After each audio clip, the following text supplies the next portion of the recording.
समाधान तो साधना से होगा। जो दिख रहा है बिल्कुल सच्ची बात है, ये सत्य नहीं है, और जो सत्य है वो दिख नहीं रहा, यही माया का कार्य है। इस माया से हटने के लिए अध्यात्म में स्थित होइएगा तो संशय खत्म हो जाएगा। ना सतो विद्यते भाव, ना भाव विद्यते सता। सत का कभी अभाव नहीं है और असत की सत्ता नहीं है। जो आप कह रहे हो, जो दिख रहा है उसकी सत्ता नहीं है, जो सत्ता है जिसकी वो दिख नहीं रहा। इसीलिए साधना की जाती है कि हमारे अंदर ज्ञान दृष्टि प्रकट हो और उसे हम ज्ञान दृष्टि से जाने। जो दिख रहा है ये माया दृष्टि है, त्रिगुणमयी माया के द्वारा रची हुई नेत्रेंद्रिय से त्रिगुणमयी माया को ही देखा जा सकता है। और इस माया में जो सत्य छुपा है, वासुदेव, राम, श्याम, कृष्ण, हरि, जो कहो, जो सत्य तत्व छुपा हुआ है, उसको जानने के लिए हमारे अंदर ज्ञान नेत्र या प्रेम नेत्र चाहिए। उसके लिए साधना करनी। महाराज जी, अंदर से विचार परिवर्तित हो जाते हैं, बाहर का दृश्य परिवर्तित हो जाता है। पूरा बाहर का दृश्य भी परिवर्तित हो जाता है। जैसे अभी हम भावना करेंगे कि इनमें श्री भगवान है, और जब हमारी भावना सिद्ध हो जाती है तो सिर्फ भगवान दिखाई देते हैं, व्यक्ति नहीं। व्यक्ति नहीं, ये व्यक्ति का अभी सिर्फ व्यक्ति दिखाई देता है, भगवान नहीं। और जब सिद्ध हो जाता है तो भगवान दिखाई देते हैं, व्यक्ति नहीं। श्री राम मैं सब जग जानी, मानी नहीं कहा कि मैं सिया राम में सारे जगत को मानता हूं। मानने में तो आ गया भाई कि आप है स्त्री पुरुष पर मैं मानता हूं कि सिया राम जी विराजमान है, लेकिन गोस्वामी जी ने ऐसा नहीं कहा। जानी, मैं देख रहा हूं, मैं जान रहा हूं कि सिया राम ही सारे जगत के रूप में। व्यवहार महाराज जी ऐसे महापुरुषों का पढ़ने में आता है तो यथार्थ व्यवहार वैसा ही होता है जैसा करना चाहिए। हाँ, ये अगर आप अपराध का कार्य कर रहे हो तो आपको दंड देते नजर आएंगे। जैसे हमें तो भावना करनी है, विपक्ष में भगवान श्री कृष्ण अर्जुन भीष्म जी के हैं, तो भीष्म जी जब बाण मारते हैं तो रथी और सारथी दोनों को मारते हैं। भगवान के ऊपर भी बाण प्रहार करते हैं और भगवान के परम भक्त है, लेकिन विपक्ष में रोल दिया है शत्रु पक्ष का, तो हम वैसे ही रोल करेंगे, वैसे ही स्वांग करेंगे। तो अगर हे भगवान आप चोर का रूप लेके आए हो तो डंडा रूप से पूजा होगी, रोग का रूप लेके आए हो तो औषधि रूप से पूजा होगी, साधु का रूप लेकर के आए हो तो सम्मान रूप से पूजा होगी। सब है भगवान ही, लेकिन जिस रूप में आप आओगे वैसे ही आपकी पूजा होगी। समझ रहे हो कि नहीं समझ रहे? ऐसा नहीं कि ज्ञानी पुरुष सबके पैर छूता घूमता है। कोई पैर छू रहा है तो आशीर्वाद दे रहा है। स्वांग करना है क्या अंदर से पूरा है कि वही तत्व है।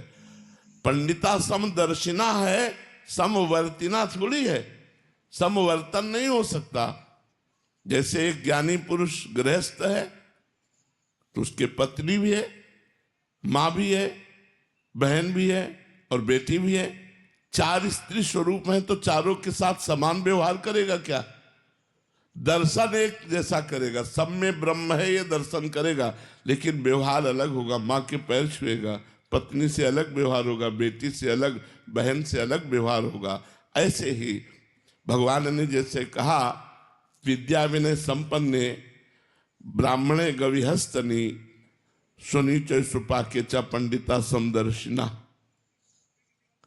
विद्या विनय संपन्न ब्राह्मण में, गाय में, कुत्ते में, हाथी में, चांडाल में जो समान दर्शन करता है तत्व का, वही ज्ञानी पुरुष है कि भगवान विराजमान है। बर्तन थोड़ी हो सकता है। बट महाराज जी, क्या हम पहचान सकते हैं ऐसे महापुरुषों को? क्योंकि नहीं जान सकते, क्योंकि हमारी दृष्टि त्रिगुणमयी है और वो त्रिगुणातीत स्थित है। कैसे पहचान पाएंगे? कि प्रकट में जो रोल कर रहे हैं वो इतना परफेक्ट होता है महाराज। हाँ, कि नहीं समझ सकते। जैसे भगवान के लिए है सोई जाने जे देह जनाई, जानत तुम्हें तुम्हें हो जाई।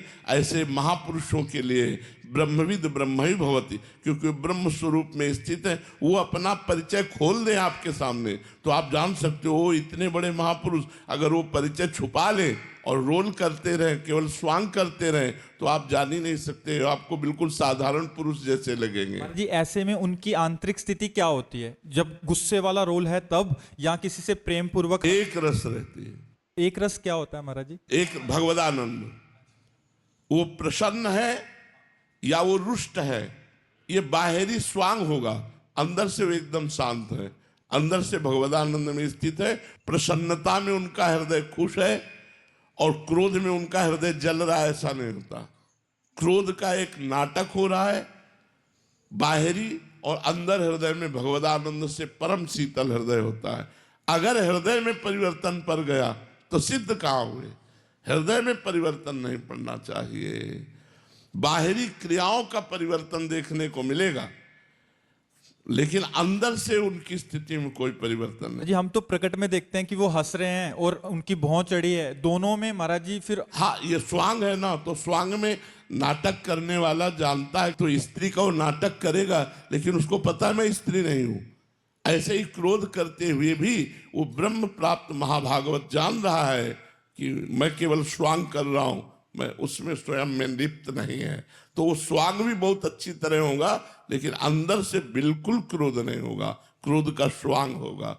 वो हर एक आदमी चंदन लगावे, एक आदमी थप्पड़ मारे, दोनों के प्रति समान भाव, वही तो सिद्ध पुरुष है, वही भगवत प्राप्त पुरुष है, जिसके हृदय में थप्पड़ मारने पर जलन नहीं हुई, चंदन लगाने पर शीतलता नहीं हुई, एक रस भगवदानंद में स्थित वही ब्रह्म प्राप्त महापुरुष है। महाराज जी उनकी तरफ से तो कोई प्रतिक्रिया होती नहीं है, प्रकट में भले हो जाए, बाद में कोई भी कि इसका बुरा हो, ऐसा तो होता नहीं सामने वाले का। बट इधर से अगर व्यवहार गलत हो जाए तो बुरा हो जाएगा, तो बुरा हो जाएगा। जैसे हाँ, जैसे कपिल भगवान परम ज्ञान मूर्ति हैं, सांख्य योग के आचार्य हैं, तो वो कभी किसी को साप या भस्म कर सके ऐसा संभावना ही नहीं, क्योंकि ब्रह्म प्राप्त महापुरुष ब्रह्म ही है, भगवान के अवतार हैं। लेकिन सगर के 60,000 पुत्रों ने उनका अपराध किया तो भस्म हो गए। अगर वो साप देते हैं तब तो हमें बचा लेते हैं, अगर वो साप दे दें तो हमें बचा लेंगे, क्योंकि वो साप देंगे तो उनको वरदान भी देना होगा। उनका हृदय ऐसा है, मानेगा ही नहीं। अगर वो दंड विधान कर दे तो बचा लिया, और अगर वो चुप हो गए, दंड विधान नहीं किया, तो फिर तुम्हारा सर्वनाश हो जाएगा। जैसे भगवान देवर्षि नारद जी नलकूबर मणिग्रीव को साप दे देते, जा वृक्ष योनि को प्राप्त हो।